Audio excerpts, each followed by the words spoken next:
Hello guys, welcome to my new video. Puerperal sepsis एक infection है OBG का new part प्यूरिपिरल sepsis. तो प्यूरिपिरल sepsis क्या होता है, उसका definition, symptoms and causes and management. ये जो 15 मार्क्स का क्वेश्चन है मैं आपको बता दूंगी। और एग्ज़ाम में आ सकते हैं प्यूरिपिरल्स का डेफिनेशन दो, साइन एंड सिम्टम्स एवं कॉजेस क्या क्या है, आप ऐसे लिखोगे एग्ज़ाम में। प्यूबिरल सेप्सिस, तो हम जानेंगे प्यूबिरल सेप्सिस क्या होता है, इसका डेफिनेशन क्या है। It is an infection. तो प्यूबिरल क्या होला, this is the infection. Sepsis में इन्फेक्शन, प्यूबिरल माने post on pregnancy. After pregnancy sepsis हो जाता है, मतलब इन्फेक्शन। ओके ना। It is an infection of the genital tract. Genital tract मध्ये हुईच অকার্স, যেটি ঘটায় as a complication of delivery within 40 days after delivery, after 6 week, मतलब 42 डे के बाद हमें प्यूबिरल सेप्सिस देख सकते हैं मिडिल में। ओके, डेफिनेशन खूब बहुत ही ईजी है, तो आप ये लिख लो, खाते में नोट कर लो, कॉपी बुक में।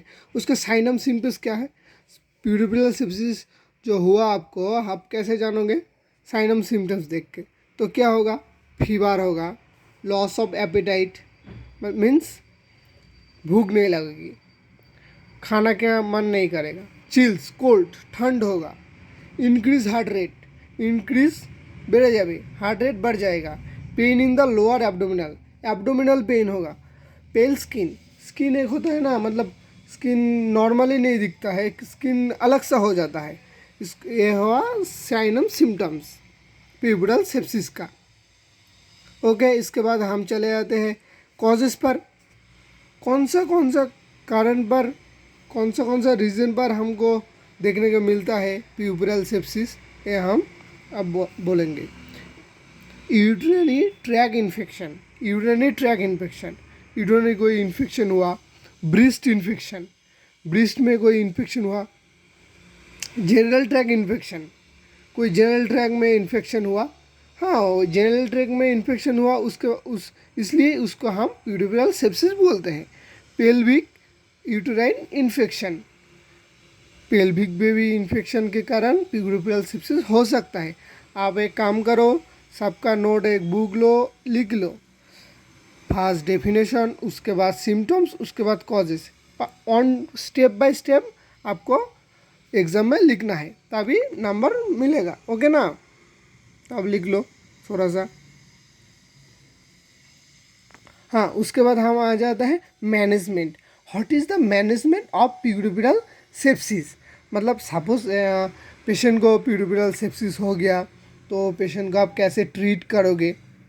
ओके ना, तो ये मैनेजमेंट आपको लिखना पड़ेगा। मैनेजमेंट में आप मेडिकल मैनेजमेंट नोट कर लो, मेडिकल मैनेजमेंट ये है ना, मेडिकल मैनेजमेंट लोग कर लो। तो उसके बाद लिखो, मेरा नोट ऐसा है क्योंकि मैंने नोट किया था, उसके बाद और बुक पढ़ी, उसके बाद जो शॉर्ट पॉइंट हुआ मैं ऐड कर दिया। ऊपर लिख, antibiotic have been use to prevent and treat this infection. तो क्या हुआ, एंटीबायोटिक देना पड़ेगा, बहुत सारा एंटीबायोटिक मिलता है इन्फेक्शन का। तो हाँ, आप एग्जाम में लिखोगे medical management, antibiotic have been used to prevent treat this infection. Okay, next point, the woman should be placed in a separated room। जो इन्फेक्शन हुआ वो तो सबको एक साथ नहीं रहेगा। सपोज पेशेंट जब रहता है, सबसे इन्फेक्शन वाला पेशेंट को सेपरेट रूम में हम दे सकते हैं। आप किसी ने वार्ड में गया हो ड्यूटी में, तो आप देखोगे जो इन्फेक्शन पेशेंट को वो अलग सेपरेट रूम में रखते हैं हम लोग, जैसा आईसीयू हुआ ना, like that.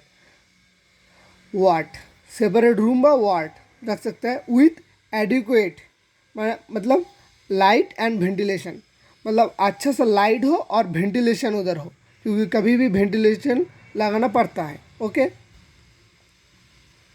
complete rest is to given in a head high position, head high position 45 degree, which যেটা হেল্প ইন ড্রেঞ্জেস সাহায্য করবে of lochia, and localization of infection of the pelvis in pelvic if there is a pelvic peritonitis. Okay, लिख लो क्या हुआ। Lochia मतलब blood होता है, लोकेलाइजेशन इन्फेक्शन, इन्फेक्शन को कम कर हेड हाई पोजीशन पे रखना पड़ेगा, लोकेलाइजेशन के लिए हेल्प होगा। उसके बाद third anaemia, to be correct by blood transaction. हम लोग इस बार जानेंगे what is the anaemia. Anaemia मतलब वो जो हमारा दो ब्लड होता है ना, red blood cell, white blood cell, वो एनीमिया रेड ब्लड सेल का एक पार्ट है। Anaemia means enough red blood cell होता है हमारे बॉडी में, इसको बोल रहा है। इसको हम एक एंटीबायोटिक देंगे, एंटीबायोटिक आर गिवन। ओके ना, ये लिख लो। वो हो गया मेडिकल। इस बार हम आएंगे सर्जिकल में। सर्जिकल में हम क्या करेंगे, सर्जिकल क्या होता है, सर्जिकल इक्विपमेंट आप सुना होगा, ओटी में सर्जरी होता है, तो वही से सर्जिकल। पेल्विक एबोसिस मैंने पेल्विक में जो मतलब ग्रोथ होता है muscle should be drained by colpotomy, हम उसको निकालेंगे। पेल्विक एबोसिस जो बोलता है should be drained by colpotomy. Okay ना, आप अच्छे से बुक में नोट कर लो, मेडिकल, सर्जिकल एवं नर्सिंग मैनेजमेंट तीनों है। तो next, abscess of ligament should be removed by infection and drainages. Abscess उधर से निकल देंगे, लिगामेंट्स को शुड बी रिमूव्ड, बाहर कर देंगे by infection and drainages, infection ना हो इसलिए। ओके, इन्फेक्टेड रूटीन पुनः should be removed by digital explores of the uterine cavity, uterine cavity भी हम निकाल देंगे। ये हमारा हो गया सर्जिकल। इस बार आप बुक में नोट कर लो, नर्सिंग मैनेजमेंट एग्जाम में आता है, surgical management, medical management and nursing management. जो एग्ज़ाम में आए वो आप लिख लेना। सपोज नोट आ गया ओनली प्यूरबियल सेप्सिस, तो आप क्या करोगे, फर्स्ट डेफिनेशन लिखोगे, उसके बाद साइन एंड सिम्टम्स, कॉज।